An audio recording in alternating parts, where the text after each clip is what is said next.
Everyone, this is Neetu Singh. दृष्टि teaching exam में आप सबका स्वागत है। आज की क्लास में हम बात कर रहे हैं सीटेट कोर्स के लिए एक बहुत इंपॉर्टेंट टॉपिक है हीट। उसी के बारे में जरा हम आज की क्लास में हम डिस्कस करेंगे। जैसा कि आप सब जानते हैं, हीट के बारे में अगर बोला जाए तो हीट भी एक तरीके का ऊर्जा है, यानी कि एक तरीके का एनर्जी है। It is a form of energy, जिससे हमें ये पता चलता है कि कोई भी चीज जो है वो कितनी गर्म है या ठंडी है। और जैसे मान लीजिए आपने गर्म पानी लिया, गर्म पानी के अंदर जब हम हाथ डालते हैं तो हमें पता चलता है अच्छा ये गर्म होगा, है ना। अच्छा, आगे की तरफ जरा चलेंगे तो हम यहाँ जरा देखेंगे। कई बार आपने देखा होगा, बेसिकली आज के क्लास में हमें जो डिस्कस करना है वो डिस्कस करना है ट्रांसफर ऑफ हीट के अंदर में जो कॉन्सेप्ट है ना, कंडक्शन, कन्वेक्शन एंड रेडिएशन, वो हमें यहाँ पर डिस्कस करना है। करेक्ट है। तो चलते हैं जरा यहाँ पर देखते हैं। तो कई बार आपने देखा होगा कि जब भी हम खाना बना रहे होते हैं तो खाना बनाने के बाद जब क्या होता है कि बर्तन तो काफी गर्म हो चुका होता है, लेकिन कुछ टाइम बाद धीरे धीरे धीरे धीरे वो ठंडा हो जाता है। तो जरा यहाँ पर देखेंगे कि किसी बर्तन को आग पर रखते हैं तो आग की ऊष्मा बर्तन की ओर प्रवाहित होने से बर्तन गर्म हो जाता है। होता यही है, पहले आपने बर्तन को गैस पे रखा, गैस से जो हीट निकल रही है उससे धीरे धीरे बर्तन गर्म हो रहा है। पहले नीचे बर्तन का जो नीचे वाला हिस्सा है पहले वो गर्म होगा, उसके बाद साइड वाला जो हिस्सा है वो गर्म होगा। मान लीजिए कुकर है तो गर्म होगा, और उसके बाद जो उसके अंदर में खाना रखा हुआ है वो कहीं ना कहीं उसी हीट की वजह से वो बनकर तैयार हो जाएगा। चावल आपने रखा है वो चावल बनके तैयार हो जाएंगे, उसी के बारे में बात करें। लेकिन किंतु बर्तन को आग से हटाने के पश्चात बर्तन की ऊष्मा परिवेश की ओर प्रवाहित हो जाती है। ये बात भी बिल्कुल सही है कि जैसे जैसे अगर आप देखेंगे कि बर्तन को हमने उस पे गैस पे रखा था, गर्म हुआ, खाना बना, खाना बनने के बाद जैसे गैस से उतार कर हम रखते हैं, थोड़ी देर बाद ऐसा होगा कि जो बर्तन है वो धीरे धीरे ठंडा होने लगता है। दूध उबाला, दूध को भी जिस बर्तन में रखा था, उबालने के बाद गैस बंद किया आपने और नीचे उतारा गैस से, तो धीरे धीरे वो भी ठंडा होगा। तो वो हीट गई कहाँ? हीट हमेशा ही कहां पर, आप अगर आप देखोगे तो हो क्या रहा है कि वो आपका धीरे धीरे धीरे धीरे वातावरण में ट्रांसफर हो जाएगा। विंटर्स के टाइम पर अगर आपने देखा होगा तो जब आप चाय की प्याली लेते हो तो चाय अगर उसके अंदर में, तो धीरे धीरे अगर आपने थोड़ी सी भी देर करी तो चाय थोड़ी देर में और ठंडी हो जाएगी। क्यों? क्योंकि इसका जो हीट था, अगर वहां पर एक्चुअल में जो चाय गर्म थी वो ठंडी कैसे हो गई? क्यों? क्योंकि हीट ट्रांसफर हो रहा था वहां पर। करेक्ट है। तो ये उसी के बारे में यहाँ पर कॉन्सेप्ट डिस्कस कर रहे हैं। धीरे धीरे बर्तन पूरा ठंडा हो जाएगा। इससे स्पष्ट होता है ऊष्मा का स्थानांतरण यानी ट्रांसफर ऑफ हीट हमेशा ही गर्म वस्तु से अपेक्षाकृत ठंडी वस्तु की तरफ होता है। So this is known as a transfer of heat. और यहाँ पर हिंदी में अगर इसको बोलेंगे तो ये होगा आपका ऊष्मा का स्थानांतरण। दूसरा एक बहुत इंपॉर्टेंट कॉन्सेप्ट है जो मुझे आपको बताना था। पहला कॉन्सेप्ट यहाँ पर जो आपने देख लिया, यहाँ पर चलेंगे जरा, ये था ऊष्मा का स्थानांतरण। अब यहाँ पर देखते हैं जरा, ये आपने यहाँ पर देख लिया कि गर्म से ठंडी की तरफ चलेंगे। दूसरा वाले कॉन्सेप्ट पे अगर हम चलते हैं, बड़ा इंपॉर्टेंट है। समान तापमान वाली दो वस्तुओं के मध्य ऊष्मा का स्थानांतरण नहीं होगा, यानी दोनों का अगर टेम्परेचर अगर सेम होगा तो यहाँ पर हीट ट्रांसफर नहीं होगा। तो ये दो कॉन्सेप्ट बहुत इंपॉर्टेंट कॉन्सेप्ट थे। आगे चलते हैं जरा, एक और इंपॉर्टेंट चीज पर बात करेंगे। अब आता है चालन यानी कंडक्शन। इसका एक बहुत सिंपल सा तरीका है। जब भी खाना बना रहे होते हैं, मान लीजिए कढ़ाई रखी है और उसके अंदर करछी रखी है। कढ़ाई मान लीजिए कि वो गर्म हो रही थी और करछी चलाते चलाते खाना बना रहे थे और करछी चलाते चलाते वहीं छोड़ दिया, फोन आया और वहां से निकल लिए। थोड़ी देर बाद करछी पकड़ने जाएंगे, पता लगा हाथ ही जल जाएगा। क्यों? कढ़ाई गर्म थी, अच्छा खासा गर्म हो गया, उसमें करछी आपने छोड़ दी और वहां पर भी जो हीट था वो क्या हो रहा है? ट्रांसफर हो गया। करेक्ट है। गर्म से ठंडी की तरफ गया, करछी भी अच्छी खासी वो गर्म हो गई, और जैसे ही आपने फोन रखा और उसके बाद आप गए, जैसे आपने पकड़ा आपका हाथ जल जाएगा। वो किसकी वजह से हो रहा है? कंडक्शन की वजह से हो रहा है। अब करछी भी जो है वो कहीं ना कहीं क्या है? आपका एक कंडक्टर है, जिसकी वजह से वहां पर हीट ट्रांसफर हो रहा है। उसके बारे में अभी जस्ट थोड़ी देर बाद बात करेंगे। तो चलते हैं, देखते हैं यहाँ पर। किसी वस्तु के गर्म सिरे से ठंडे सिरे की तरफ ऊष्मा का स्थानांतरण। ऊष्मा का स्थानांतरण का मतलब हमें क्या समझ में आता है? Heat transfer. Heat transfer. यहां पर इस पिक्चर में अगर आप बहुत ध्यान से देखोगे तो यहाँ पर क्या दिया है? कैंडल। मान लीजिए ये आयरन की रॉड है, आपने यहाँ गर्म किया। अभी जैसा हम देख रहे थे कि गर्म करने के बाद यहाँ पर ये हिस्सा गर्म होगा, धीरे धीरे धीरे धीरे धीरे धीरे ये पूरा हिस्सा गर्म हो जाएगा। मानते हैं आप इस बात को? वही यहाँ बताने की कोशिश कर रहे हैं कि किसी वस्तु के गर्म सिरे से ठंडे सिरे की तरफ ऊष्मा का स्थानांतरण चालन कहलाता है, यानी कंडक्शन कहलाता है। ठोस पदार्थ में, ये बड़ा इंपॉर्टेंट है, ये जो कंडक्शन होगा ये किसमें होगा? सॉलिड वाले में। सॉलिड का अगर जब जब भी मैंने क्लास में, रेगुलर क्लासेस में मैंने आप लोगों को बताया कि सॉलिड का स्ट्रक्चर जब आप देखते हो ना, ये बहुत ध्यान से समझना आप। तो सॉलिड में अगर आप देखोगे तो इनका जो अरेंजमेंट होता है वो कुछ इस तरीके का होता है। सॉलिड का जो स्ट्रक्चर अगर आपने देखा होगा जब हमने केमिस्ट्री पढ़ा था, सॉलिड, लिक्विड और गैस के लिए, है ना। अब होता क्या है, इनके जो एटम्स अगर आप देख रहे हैं तो यहाँ पर ये मूव नहीं होंगे। ये मूव नहीं होंगे। क्यों? क्योंकि ये क्लोजली कॉम्पैक्ट होते हैं, इनके पास जगह ही नहीं है मूव करने की। ये हम किसके बारे में बात करें? ठोस के बारे में। ये बहुत इंपॉर्टेंट कॉन्सेप्ट है कि ये जो कंडक्शन है या जो चालन की विधि ये किसमें होगी? ठोस में होगी। तो यहां पर ये देखेंगे चालन प्रक्रिया में ठोस पदार्थ दिख रहा है आपको, ये बड़ा इंपॉर्टेंट फैक्ट है। ठोस पदार्थ के कण या परमाणु स्थान परिवर्तन नहीं करते। क्यों? क्योंकि जगह ही नहीं है इनके पास में। अब ऊष्मा स्थानांतरण यानी जो हीट ट्रांसफर यहां पर हो रहा है, किसके बारे में बात कर रहे हैं हम? हीट ट्रांसफर के बारे में बात कर रहे हैं। तो हीट ट्रांसफर के लिए होगा क्या? का क्रम पूरे पदार्थ के गर्म होने तक चलता रहेगा। पूरे पदार्थ के गर्म होने तक चलता रहेगा।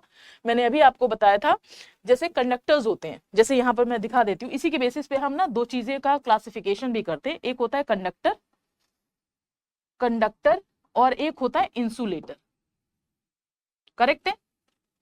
जो ये कंडक्टर होते हैं यानी कि आपके जो सुचालक होंगे, इनको मैं बोल देती हूँ सुचालक। करेक्ट है? और एग्जाम्पल मैं ले लेती हूं आयरन, एल्यूमिनियम। अब आयरन और एल्यूमिनियम को अगर आप देखेंगे या कंडक्टर को, they are very good conductor of heat and electricity, है ना। चूंकि हम चैप्टर कौन सा पढ़ रहे हैं? हीट का। तो अभी हम किसके बारे में बात करेंगे? हीट के बारे में बात करेंगे, ऊष्मा के बारे में बात करेंगे। तो होगा क्या कि ये जो आयरन और एल्यूमिनियम को अगर आप देखेंगे, आयरन का तवा है जिस पर हम रोटी बनाते हैं।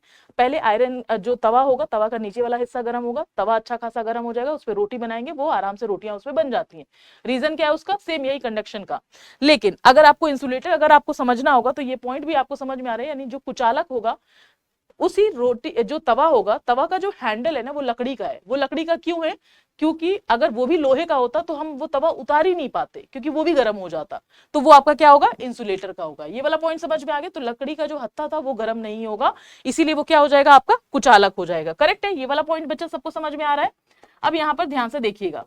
अब यहाँ देखिए, जो अभी हम डिस्कस कर रहे थे कि भाई अब होगा क्या, ठोस के अंदर में चालक पदार्थ यही जो अभी हम डिस्कस कर रहे हैं, ऊष्मा का स्थानांतरण करेंगे, जबकि कुचालक पदार्थ ऊष्मा का स्थानांतरण नहीं करते हैं। करेक्ट है? ये वाला पॉइंट समझ में आ गया? तो यहां से आपको एक चीज समझ में आ गई।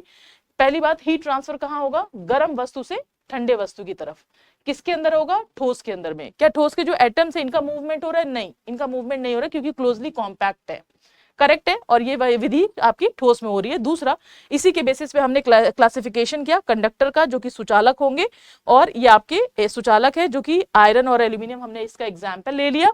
और इसके अलावा जो सुचालक होंगे, they are very good conductor of heat और इलेक्ट्रिसिटी, जो कंडक्टर्स होते हैं। क्योंकि हम बात किसके बारे में बात करें? मान लीजिए यहाँ पर मैंने बात करी विद्युत के बारे में कि भैया ये क्या हो जाएंगे? They are very good conductor of heat and electricity, है ना। और यहां पर क्या हो जाएगा आपका? ऊष्मा, हीट। चूंकि हम बात किसके बारे में बात करें? हीट के बारे में। ठीक, ये वाला पॉइंट समझ आ गया? अब आगे बात करते हैं। नेक्स्ट कॉन्सेप्ट में अगर आप देखते हैं कन्वेक्शन के लिए, बहुत इंपॉर्टेंट कॉन्सेप्ट है कन्वेक्शन का, और बहुत बहुत बहुत जरूरी चीजें जो आपको यहाँ पर देखने के लिए मिलेगी।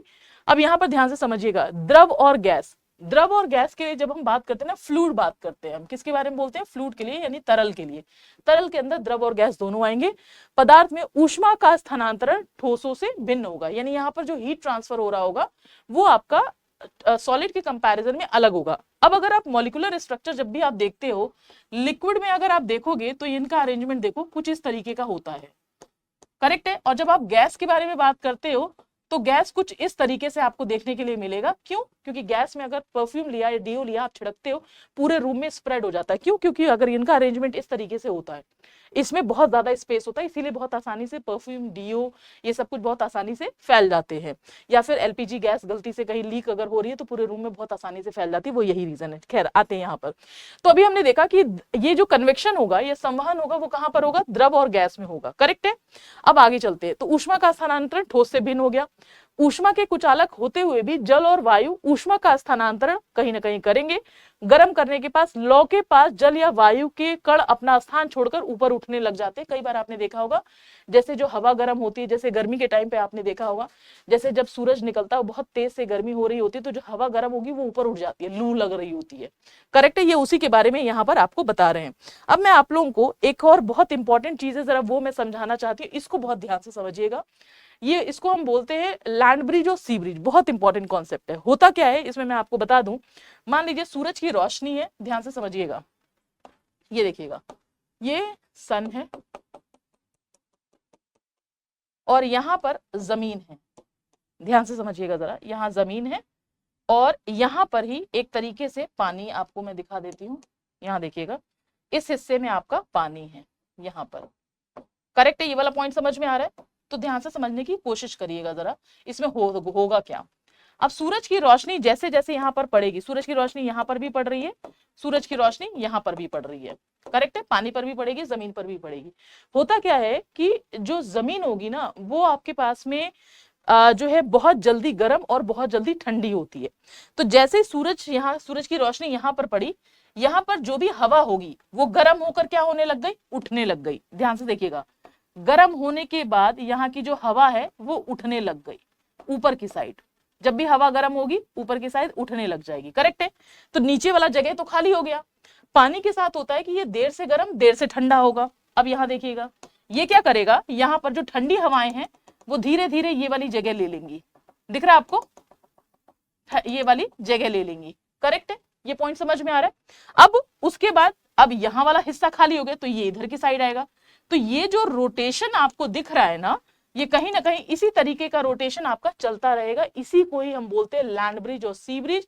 और इसी की वजह से अगर आप नदी के किनारे, समुद्र के किनारे अगर आप खड़े हो तो भीनी भीनी भीनी भीनी से आपको थोड़ी सी ना बहुत गर्मी ना बहुत एक्सट्रीम गर्म लगेगा, ना बहुत एक्सट्रीम ठंडा लगेगा, कुछ मेरी टाइम जैसा आपको लगेगा। यही पॉइंट है जो आपको यहाँ पर बताने की कोशिश कर रहे हैं। जैसे यहाँ पर अगर आप देख रहे हैं, यहाँ पर अगर मैं आपको दिखा दूं, ये जो आपको दिख रहा है कि भैया कोस्टल रीजन में या केरल या इधर की साइड में आपने कई बार देखा होगा जब विंटर्स बहुत एक्सट्रीम पड़ रही होती है तो लोग राजस्थान चले जाते हैं, क्योंकि वहां पर का जो मौसम होता है वो अच्छा खासा हो रहा होता है। अक्टूबर नवंबर के बारे में बात कर रही हूँ।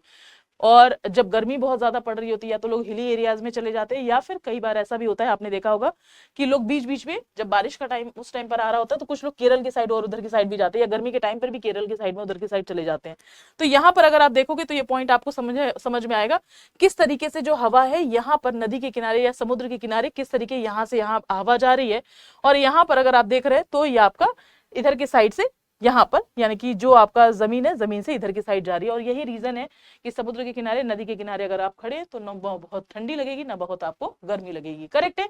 ये वाला पॉइंट समझ में आ रहा है? तो इसी को हम क्या बोलते हैं, कन्वेक्शन बोलते हैं, जो आपको यहाँ पर दिख रहा है। और इसका एक और एग्जाम्पल है जो आपको यहाँ पर बताया गया। ठीक, आगे की साइड चलते हैं जरा। नेक्स्ट एक और कॉन्सेप्ट आता है रेडिएशन। बहुत जबरदस्त कॉन्सेप्ट है रेडिएशन या विकिरण का, और इस टॉपिक को लाइटली गलती से भी मत लीजिएगा। इसका एक क्वेश्चन जो है टीचिंग एग्जाम में तो पूछता ही पूछता है, साथ के साथ स्टेट पीसीएस में भी पूछा हुआ क्वेश्चन है। इसमें मैं आपको दिखा देती हूँ इसमें से क्या क्वेश्चन पूछा हुआ था। क्वेश्चन ये पूछा हुआ था कि आप ये बताइए ट्रांसफर ऑफ हीट में से, ये जो है कंडक्शन, कन्वेक्शन, रेडिएशन, और एक और ऑप्शन दे रखा था, और उसमें ये पूछा था कि किसके अंदर में ऊष्मा का स्थानांतरण करने के लिए माध्यम की जरूरत नहीं पड़ेगी।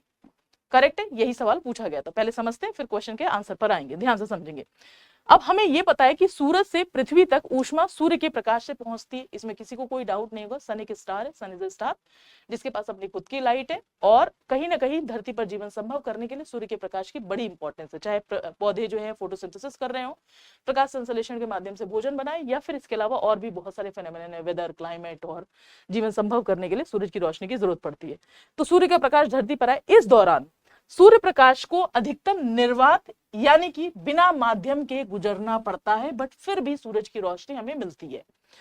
आगे समझ में? तो इससे यह स्पष्ट होता है कि ऊष्मा का स्थानांतरण चालन और संवहन से नहीं होता, क्योंकि इन दोनों के लिए माध्यम की जरूरत पड़ती है।